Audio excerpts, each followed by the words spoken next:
Where's the beef? Turns out it's been around for quite some time, and hungry humans throughout history have come up with tons of inventive ways to satisfy their inner carnivore. Chances are your favorite beef dish predates you, your folks, and maybe even Graham and Gramps. Bistecca alla Fiorentina comes from, you guessed it, Florence. It's a popular dish in Tuscany that's traced all the way back to the year 1565. As the tale goes, the daughter of Cosimo I, the Duke of Florence, had a wedding held in Piazza San Lorenzo, a very large and city-centered plaza in Florence. To feed the guests, the full meat of an ox was roasted right in the center of the plaza. Apparently, English guests were in attendance, and through their hunger, they chanted beefsteak, which in Italian is bistecca. Bistecca alla Fiorentina is cut specifically from the area above the round of the meat and below the rib cage. It's a T-bone steak and has a fillet on one side and sirloin on the other. Traditionally cooked over an open flame, the steak is served crispy and browned on the outside, but very rare on the inside. Then, it's usually garnished with some herbs and a drizzle of olive oil. Swiss steak is known to be a comforting, easy-to-make meal, and the best part? Any classic cut of steak will do. This dish is made by first slicing the steak and then tenderizing it with a Swisser, a sort of blade tenderizing tool. Then, it's coated in flour and browned on the stove with a fair amount of oil. After that, the meat is braised with tomatoes, onions, celery, carrots, and beef stock. Some recipes add other seasonings like herbs, spices, and even Worcestershire sauce. Despite its name, the origins of this dish may not actually be from Switzerland at all. It's speculated that this dish actually began in England in the early 1900s, and it was named Swiss steak because of the tenderizing method of the meat, which the English called Swissing. A recipe for Swiss steak was featured in a 1958 edition of the Good Housekeeping Cookbook, and it seems that this was a very popular dish around that time. Somehow, this dish has gotten lost over the years and isn't as popularly cooked nowadays. I can't finish all these juicy flame-broiled Salisbury steaks all by myself! Many people are familiar with Salisbury steak, as it's a common recipe that many people make at home for their families. The sneaky thing about the dish is that it's not actually steak. It's made from ground beef. However, it's cooked in a way where it's hard to differentiate the meat from a burger patty or steak. The dish is basically the ground meat cooked into patties with brown gravy and a side dish like mashed potatoes or vegetables. This dish was originally created during the Civil War in the United States and was used to give soldiers a nutrient-dense meal while in combat. The soldiers were suffering from malnutrition and disease, so Dr. James Henry Salisbury, who specialized in digestion and nutrition, set out to try to help improve the health of the soldiers. He realized that chopped beef was easier for the soldiers to digest compared to the other foods that they were eating. Named after Dr. Salisbury himself, this dish was easy to make and provided the soldiers with a comforting, tasty meal that would actually help keep them healthy during the war. Steak Diane is a dish that became popular in New York City in the 40s. Although the origins are a bit cloudy, people believe that the dish may have surfaced in the Drake Hotel in Manhattan. The meal was allegedly named after Lady Diana Cooper, a well-known actress and aristocrat in London, England. The dish was apparently popular around the 40s and 50s in Australia and Europe as well. Some people believe that there are Roman origins to Steak Diane, its name inspired by goddess Diana, the huntress. With many theories going around about this dish's existence, we don't think we'll ever know the true history. What we do know, however, is that it's an incredibly delicious way to serve a steak. The dish itself is quite simple and only takes about 30 minutes to make. It can be made with filet mignon that you can cut and tenderize into medallions. Those pieces of meat are pan-fried and can then be cooked with a sauce made from the steak juices, cream, brandy, and Worcestershire sauce. It's popularly served with side dishes like mashed potatoes, steak fries, or vegetables. The creamy yet savory sauce, matched with the juicy flavors of the steak, create a delicious dish. It's almost impossible to say steak tartare without putting on an overly snooty accent to say it.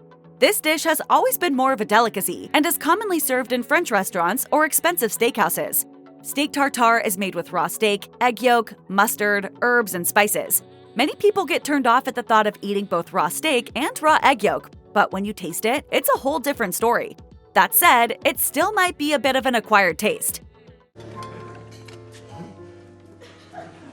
Is everything all right, sir? Oh, yes.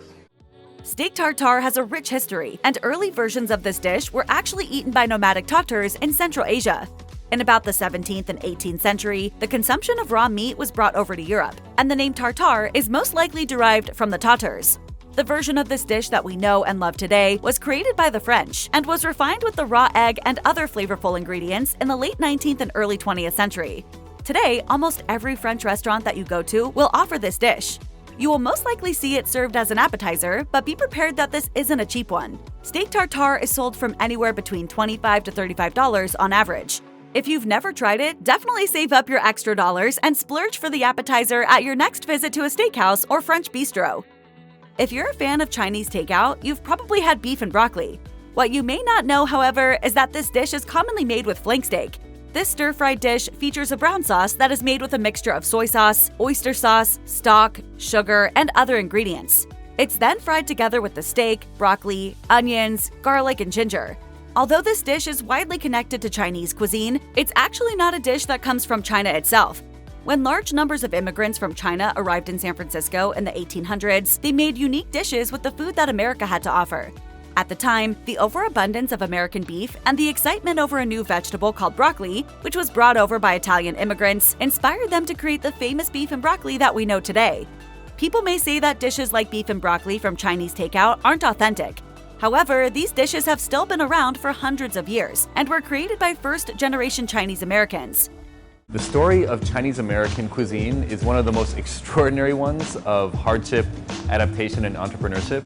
So, although you may not be able to get beef and broccoli when you take a trip to China, it's still an authentically Chinese American dish with a rich history. Steak au poivre is a classic French dish. Poivre translates to pepper in English, and it is just that, peppered steak. The dish originated in the 19th century in the Normandy region of France. Apparently, because of aphrodisiac properties in black pepper, this meal was especially popular to eat late at night. The dish then spread to Paris and Monte Carlo, and it remains a beloved dish in France still to this day. Would you take this away, please, and bring me the steak au poivre? Thanks a lot. Steak au poivre is made with filet mignon and is then coated with a very thick layer of cracked peppercorns. It's cooked on a pan with oil or butter. The steak is then topped with a sauce that is derived from the juices from the pan mixed with wine, butter, and sometimes shallots, beef stock, and even brandy. This dish is often served with a side of fried potatoes.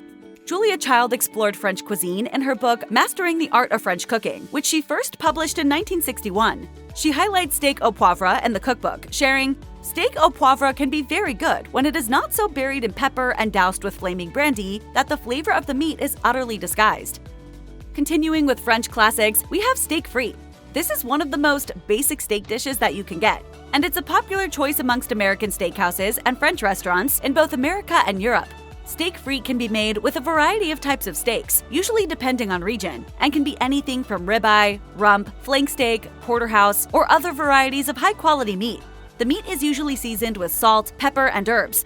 Many restaurants serve steak frites with some type of sauce, like a gravy sauce or buttery cream sauce. The dish became popular in France in the 19th or early 20th century. It's said that the growth of French bistros helped the demand for steak frites boom because the bistros aimed to serve affordable meals for the working class. Steak frite was the perfect dish sold at these bistros because it provided nutrition and quality from the steak and the easy comfort of the fried potatoes. This dish is an oldie but a goodie, and we're sure it'll be around for years and years to come. If you've ever seen the musical Sweeney Todd, you know all about the popularity of meat pies in England. Get your nice lovely pie. Sit down. From pork to ground beef, there are many recipes to go around, and most of them aren't made from people. One of the best and oldest pies is the classic British steak and ale pie. The ultimate comfort food, this pie is made with tender pieces of steak, usually chuck steak, onions, carrots, peas, garlic, tomato paste, Worcestershire sauce, and dark English ale. It's then baked into a flaky and buttery pie crust. Devouring one of these pies on a cold day in England, accompanied by a pint of beer, is simply the best. Steak pies can be traced back all the way to medieval times. However, it became a classic dish in British pubs in the 20th century. From pub to pub, the recipes did vary. However, at the heart, they had steak, vegetables, a dark ale, and a delicious pie crust. Although the steak and ale pie may be harder to find in restaurants and pubs in the United States, it's still very much a staple on the menus in pubs over the pond. Another similar dish to British steak and ale pie is beef and Guinness stew. It's actually made quite similarly. However, it doesn't have the pie crust and has a bit more beef stock added. Whether you enjoy a pie or a stew better, this hearty meal will be sure to satisfy you on a chilly day. If you're lucky enough to have ever tasted an authentic Philly cheesesteak in Philadelphia itself, you know that no other sandwich will ever compare. If you haven't, let us delight you in the magic that is this East Coast delicacy. Nestled in a toasted, long roll is thinly sliced and cooked ribeye meat that is smothered in either provolone cheese or white American cheese. Many restaurants will add in some onions, tomatoes, and even lettuce. No matter how it's served, this sandwich is one of the most satisfying meals on earth. The history of this famous sandwich dates back to the 1930s, where two brothers named Pat and Harry Olivieri are said to have run a hot dog stand in Philadelphia. They wanted to add more options to their menu, so they created a grilled beef and onion sandwich served on a roll. Then, in the 1940s, one of the managers of the brothers' restaurant added provolone to the sandwich. From there on out, the Philly cheesesteak was born. Word caught on fast, and other establishments began selling the sandwich too. To this day, the Philly cheesesteak is a beloved sandwich that is sold all over the country and beyond. Kosuke, 好きな食べ物は何ですか? Yeah, cheesesteak. Cheesesteak. Yeah. Yes, Philly cheesesteak.